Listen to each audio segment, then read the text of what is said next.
Yang pertama saya ingin menyampaikan supaya kita lebih berhati-hati di dalam menerima atau menyampaikan sesuatu ya yang belum tentu itu hadis tapi kemudian dikatakan sebagai hadis, karena ini banyak sekali. Yang kedua, saya ingin juga Bapak-bapak paham ya atau mengetahui betapa sangat berhati-hatinya ya para ulama-ulama masa lalu, ya para ulama-ulama salafus saleh, para ulama-ulama hadis itu untuk menerima apa yang disebut hadis itu. Ya. Jadi ketika mereka menerima hadis itu yang pertama kali ditanyakan itu siapa? Yang membawa hadis itu siapa? Ya, bukan matannya dulu. Ya, bukan lafaznya ya, bukan teksnya, bukan redaksinya, tapi siapa yang membawa hadis itu. Jadi artinya apa? Perawi atau pembawa hadis itu mempunyai faktor yang sangat penting di dalam kualitas hadis itu, di dalam menentukan kualitas hadis itu bisa diterima atau tidak. Ya, pertama tergantung perawinya, baru dilihat matannya. Ya, maka di dalam ilmu hadis itu kan ada dua pilar ya yang harus diteliti ya untuk meneliti tingkat kesohihan suatu hadis, yaitu pertama adalah riwayatnya ya para perawinya, yang kedua adalah matannya ya, sanad dan matan. Maka para ulama hadis itu mengatakan al isnadu minad din. Isnad atau periwayatan hadis itu adalah bagian dari agama ini. Ya, artinya apa? Adalah sesuatu yang sangat penting. Ya, jadi itu yang ingin saya sampaikan kepada para jamaah sekalian, para bapak-bapak sekalian.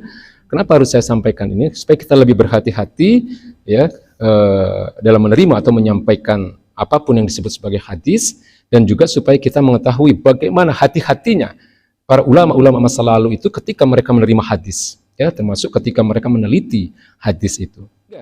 Ya, atau hadis ke-6 ya. Bapak-bapak pernah mendengar, dan ini pasti ya, pasti sering ya, pahala sedekah Jumat itu sama dengan pahala di bulan Ramadan. Maknanya baik sekali ya Pak ya. Ya. Tapi ini bukan hadis. Saya sampaikan hasil penelitian ya para ulama. Ya. Ternyata ditemukan ya ungkapan ini di dalam sebuah kitab yang ditulis oleh Ibnul Qayyim Al-Jauziyah. Ya, di dalam sebuah kitab beliau yang berjudul Zadul Ma'ad fi Hadyi Khairil Ibad. Ya, yang bahasa Arabnya disampaikan demikian. Al-Khamisatu wal Ishrun. Jadi ini adalah pembahasan yang ke-25. Ya. Anna lisadaqati fihi maziyatan 'alaiha fi syairil ayyam wa saddaqatu fihi binisbati ila sa'iril ayyam. Ya, bahwa sedekah pada hari Jumat itu memiliki keutamaan dibanding seluruh hari-hari lainnya. Ya, karena keutamaan sedekah pada hari tersebut dibanding seluruh hari dalam sepekan, ya, dikatakan ya kasadaqati fi syahri Ramadan binisbati ila sa'iris syuhur. Ya, karena beliau katakan bahwa bersedekah pada hari Jumat itu bagaikan bersedekah di bulan Ramadan dibanding bulan-bulan lainnya. Ya, jadi ini bukan hadis, tapi ini ucapan Ibnu Qayyim Al-Jauziyah, ulama besar juga. Ya. Jadi meskipun maknanya baik tidak boleh dikatakan sebagai hadis, tapi maknanya sangat baik. Ya, karena Allah juga mengatakan, ya Allah dan Rasulnya mengatakan bahwa memang hari Jumat adalah Sayyidul Ayyam. Ya, penghulunya hari, di mana setiap amal perbuatan kita pada hari Jumat tentu ya insya Allah nilainya berbeda, ya, tapi tidak bisa menjadikan ini sebagai sandaran kemudian ini dikatakan sebagai hadis Nabi. Ya, demikian juga dengan Ramadan. Ya, Ramadan memang dikatakan oleh baginda Nabi sebagai Sayyidus Syuhur, ya, penghulunya bulan-bulan. Ya, jadi ini ternyata bukan hadis, tapi ini adalah merupakan bagian dari khutbah, ya, khutbah dari Ibnu Qayyim Al-Jauziyah yang kemudian beliau tulis di dalam kitab beliau Zadul Ma'ad tadi. Ya, jadi ini hanya merupakan pandangan beliau, ini hanya merupakan pendapat beliau yang beliau sendiri tidak sama sekali menisbatkan kepada Rasulullah. Beliau sendiri tidak mengatakan ini adalah dari baginda Nabi besar Muhammad SAW. Ya, tapi karena mungkin kalimat ini tersebar ya, dari waktu ke waktu, dari generasi ke generasi, kemudian disampaikan oleh generasi-generasi berikutnya sebagai hadis. Ya, jadi ini bukan hadis, tapi ini adalah ucapan atau pandangan ya dari Ibnu Qayyim al-Jauziyah, ya, seorang ulama besar juga yang tercantum di dalam kitab beliau Zadul Ma'adi fil Hadi Khairul Ibad. Ya, jadi meskipun pendapat ini atau pandangan ini sangat baik, ya, sangat cemerlang, ya, dalam menyemangati kita untuk bersedekah, ya, terutama di hari Jumat dan di bulan-bulan Ramadan, tapi tetap, ya, tidak dapat ucapan ini dijadikan sebagai dalil yang dinisbatkan kepada Rasulullah Shallallahu Alaihi Wasallam, karena memang bukan hadis. Ya, ini pandangan beliau saja. Baik, hadis ketujuh. Ya, ini hadis sangat populer, Pak. Ya, ikhtilafu ummati rahmah. Ya, sering dengar ya, Pak? Perbedaan di tengah-tengah umatku itu adalah rahmat. Ya, kalau saya sendiri menilai ini agak janggal maknanya. Ya, karena perbedaan yang mana dulu, kan harusnya begitu. Ya kan, karena memang di dalam Islam kita ada hal-hal yang memang kita niscaya harus berbeda. Ya, dalam persoalan-persoalan yang sifatnya furu', ya, dalam persoalan-persoalan yang sifatnya ikhtilaf, persoalan ibadah, persoalan fikih, kita berbeda, tidak ada masalah. Ya, atau di dalam persoalan-persoalan yang memang sudah kodok dari Allah Subhanahu Wa Taala, ya, kita berbeda-beda bangsa, kita berbeda-beda warna kulit misalnya, ya, kita bisa berbeda bahasa misalnya, ya. Nah, kalau perbedaan-perbedaan yang seperti itu memang tidak ada masalah. Tapi kan ada hal-hal di mana kita tidak boleh berbeda. Ya, dalam persoalan akidah kita tidak boleh berbeda. Dalam persoalan-persoalan usul, ya, dalam persoalan-persoalan pokok dalam agama ini kita tidak boleh berbeda. Ya, sholatnya 5 waktu tidak boleh berbeda kita, Pak.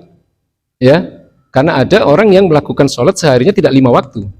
Ya, 3 waktu ada. Ya, kaum ingkar sunnah misalnya. Nah, ini bukan perbedaan yang menjadikan rahmat, ya, atau perbedaan akidah, ya, karena hadis ini sering dikutip oleh orang-orang pluralis, ya, orang-orang yang menyatakan semua agama sama. Loh, kan Nabi mengatakan ikhtilafu ummati rahmah, perbedaan di tengah-tengah umatku itu adalah rahmat. Kemudian dia menjadikan kalimat ini sebagai dalil bahwa orang itu tidak apa-apa berbeda agama, gitu, ya. Nah, ini bahayanya. Jadi orang-orang liberal itu juga menggunakan hadis-hadis yang digunakan untuk mendukung kepentingan mereka. Ya, perbedaan agama itu jelas berbeda di hadapan Allah Subhanahu Wa Taala, itu bukan rahmat. Ya, tapi dalam beberapa hal memang kita harus berbeda, kita boleh berbeda. Ya, diantaranya adalah dalam persoalan-persoalan furu' tadi, ya, atau di dalam satu ayat yang dimana di dalam surat Ar-Rum, ya, ayat 22, Allah katakan wa min ayatihi khalqus samawati wal ard waqtilafu alsinatikum, ya, wa alwanikum inna fi dzalika la ayatil alimin. Ya, jadi dan di antara tanda-tanda kekuasaan Allah adalah penciptaan langit dan bumi serta perbedaan lisan, perbedaan bahasa, ya. Ikhtilafu alsinatikum, perbedaan bahasa di antara kalian. Wa alwanikum, dan juga perbedaan warna kulit kalian, ya. Karena dikatakan oleh Allah Subhanahu wa taala inna fi dzalika laayatil alimin. Ya, dan itu adalah tanda-tanda kekuasaan Allah, ya, bagi mereka-mereka yang alim, bagi mereka-mereka yang berilmu, bagi mereka-mereka yang mengerti. Ya. Kalau dalam persoalan seperti ini tidak ada masalah berbeda, ya, atau di dalam hadis yang lain. Maaf, di dalam ayat yang lain, ayat yang sangat populer, ya, wa ta'simu bihablillahi jami'an wa la tafarraqu. Berpegang teguhlah kalian, ya, pada tali agama Allah dan jangan kalian bercerai-berai. Artinya apa? Umat Islam itu harus bersatu. Ya. Bersatu dalam ikatan akidah Islam. Ya, bahwa dalam hal-hal yang memang kita boleh berbeda tidak ada masalah. Tapi dalam hal-hal yang prinsip kita harus satu, Pak. Kita harus sama. Ya, ini yang menguatkan kita. Ya, dalam persoalan-persoalan yang usul, persoalan-persoalan pokok dalam agama ini. Ya, sholat 5 kali, ya semua sholatnya umat Islam harus 5 kali. Nggak boleh ada yang mengklaim ketika ada orang sholatnya hanya 3 kali dalam sehari, kemudian dikatakan itu rahmat, gitu kan? Kemudian ketika dikatakan ada orang-orang yang tidak berakidah selain Islam, itu kan perbedaan, di mana Allah katakan perbedaan itu adalah rahmat. Ya, baginda Nabi mengatakan ikhtilaf ummati rahmah. Ya, nah tidak. Ya, jadi kesimpulannya apa? Ya, ucapan ini juga tidak jelas berasal dari siapa. Ya, karena dari maknanya saja itu sudah janggal. Ya, seorang ulama yang bernama Imam As-Subki mengatakan hadis ini tidak dikenal di kalangan ahli hadis. Kemudian ada ulama yang bernama Ibnu Hazm menyatakan bahwa ini bukan hadis, ya. Bahkan beliau berkata dengan sangat pedas, ya, sangat keras dalam menilai ungkapan ini sebagai untaian kata yang paling buruk, ya, karena bisa menyesatkan ini, Pak. Ya. Kemudian ada ulama yang bernama Syekh Ali Hasisi yang menyebutnya hadis ini adalah hadis palsu, ya, hadis yang tidak boleh diikuti. Ya, jadi itu kesimpulannya. Ya, jadi kalau mendengar ada kata-kata ikhtilaf ummati rahmah, itu sama sekali bukan hadis dan maknanya juga harus kita cermati dulu perbedaan dalam hal apa, kan begitu.